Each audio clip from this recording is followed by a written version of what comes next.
Depois de um mês de paz e tranquilidade, só no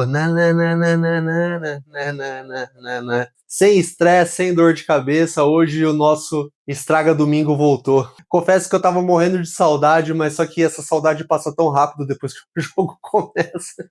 Um mês de paz e tranquilidade, praticamente secando o nosso rival no campeonato, na Copa de Mundo de Clube aí, que a gente sabe que não é das tarefas mais difíceis, né? Porque a gente sabe que o nosso rival no Mundial, a história vai sempre se repetir. Aí você pega o Palmeiras, mete o dedão na catraca, pá! Acesso negado. Coringão continua sendo o último time para quem o Chelsea perdeu uma final de campeonato internacional, hein? Olha só que dado importante que eu tô trazendo para vocês aqui.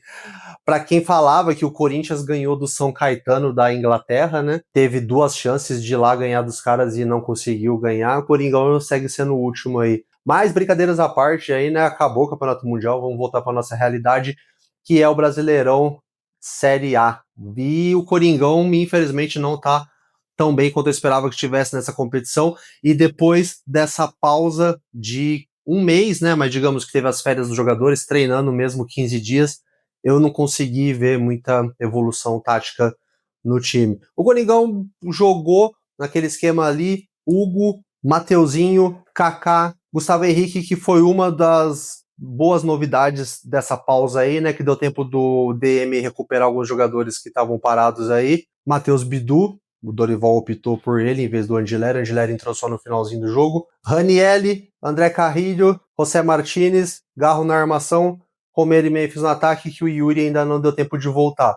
Bom, não vou analisar, como eu falei, meu canal não é de análise, é só uma opinião de torcedor aqui, mas o Coringão fez uma partida ali razoável, não jogou nada demais, mas no primeiro tempo teve um fator determinante que o pênalti, cara. Que pênalti foi esse? Meu Deus do céu, cara. Como os caras dão esses pênaltis contra o Corinthians e quando é pró-Corinthians os caras não dão, velho. O cara foi caçar. Ó, é uma das poucas vezes que na própria transmissão, quando a gente vê que os comentaristas ficam oscilantes, um acha que foi, o outro acha que não foi, você dá um desconto pro juiz, mas quando todos os comentaristas falam que não foi pênalti, e o cara tem a possibilidade de ir no VAR, olhar, ver que o Kaká ergueu a perna sim, mas que ele praticamente a perna dele nem encosta no cara direito, o Kaká tenta recolher a perna. Pênalti absurdo, cara, pênalti absurdo.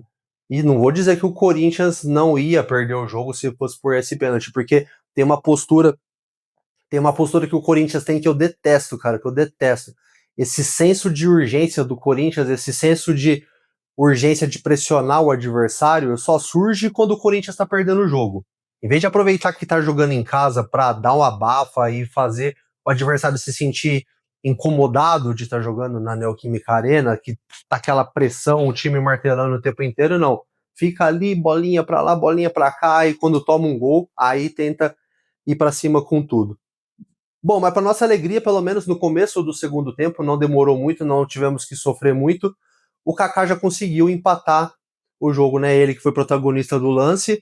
Não vou falar que foi protagonista negativamente, que muitas vezes o jogo tem disso, né? O mesmo cara que foi vilão vira herói, ele faz uma cagada e depois ele conserta fazendo um gol, mas não foi o caso porque não foi pênalti, né? Então o Kaká não teve culpa, mas o mesmo Kaká que estava envolvido no lance foi lá e fez o gol de cabeça.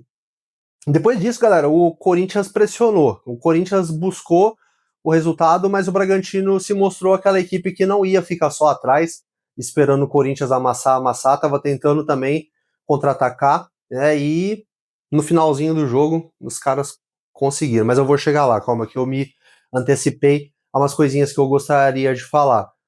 Primeiro, assim, galera, o Garro hoje não foi aquele Garro.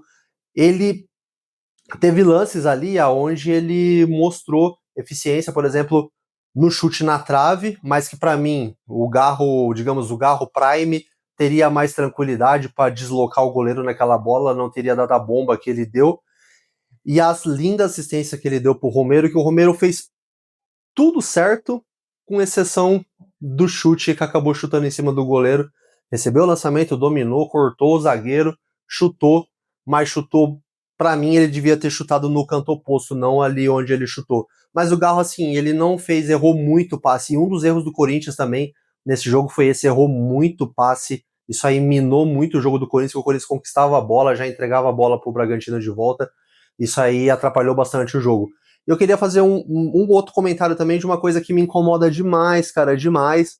O Memphis Depay fez uma partida razoável, né? Não consigo falar se ele jogou bem ou mal, eu queria a opinião de vocês, deixa nos comentários aí pra mim. Inclusive, você que tá aqui até agora, deve estar gostando de me ouvir falar. Convida a se inscrever no canal, eu não gosto de ficar falando toda hora, se inscreva, mas o YouTube incentiva que a gente faça isso. Se eu não pedir para você se inscrever, você acaba só assistindo o vídeo saindo sem se inscrever, e para o canal crescer eu preciso fazer esse pedido, então convido você a se inscrever no canal se você tá assistindo até aqui e tá gostando do que eu tô falando. Mas o Memphis, cara, tipo assim, eu não gosto de jogador que quer dar uma de machinho e quer ir lá, sabe? Porque, pô, ele sofreu a falta do. Acho que foi o Paulinho, né, que fez a falta. Até falaram que esse Paulinho aí tem histórico na base do Palmeiras, estava provocando a torcida lá nos. Cara, não sabe se pôr no seu lugar.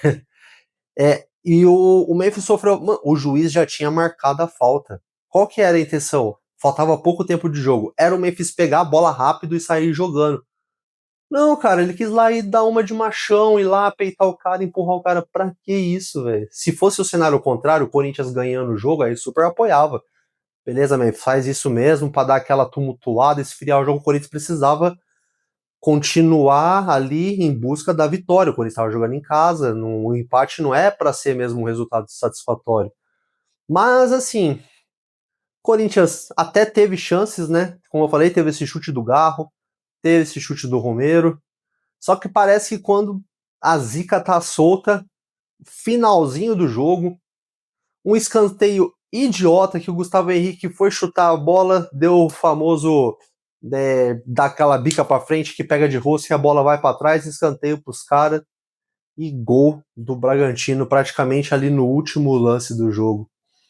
Então, assim, eu não vou falar, o Corinthians não jogou para perder, certo? A derrota não reflete o que foi o jogo. O empate para mim talvez teria sido o resultado mais justo, por chances criadas, talvez o resultado mais justo seria até a vitória do Corinthians, como eu falei, teve bola na trave, teve chute, o goleiro do Bragantino, eu acho que é Lucão, né, fez uma ótima partida, o pessoal estava até falando dele na transmissão, um goleiro só de 24 anos, 1,90 m, é para ficar, para os clubes grandes ficarem de olho. Então, quando o goleiro dos caras é um dos destaques, é sinal que o Corinthians produziu alguma coisa, mas péssimo resultado, né, o empate já não seria aquelas coisas, né? Mas o empate ainda levando em conta que o Bragantino, como eu falei, eu não lembrava disso, mas devido a essa paralisação toda aí, o Bragantino é um dos times que tá brigando lá na ponta. A gente poderia falar, empatou contra um dos líderes do campeonato e tal, mas a derrota foi uma merda. Bom, próximo jogo contra o Ceará, fora de casa, né? Recuperar de uma derrota fora de casa é sempre complicado. Mas vamos que vamos, se você gostou do vídeo, como eu já falei, se inscreva aí. E se puder dar um like aí para me ajudar. A história desse canal eu vou ver se eu conto num vídeo à parte, se você estiver chegando agora, que era um canal só de era shorts misturado com vídeo longo, eu tive que separar os canais, então agora aqui é só os vídeos longos. Mas eu vou fazer um videozinho explicando isso aí melhor, não vou me alongar sobre essa história aqui não, beleza? Valeu, galera, forte abraço, vai Corinthians. Deixa pra mim nos comentários aí o que você achou do jogo. Tamo junto, vai Corinthians e até o próximo vídeo.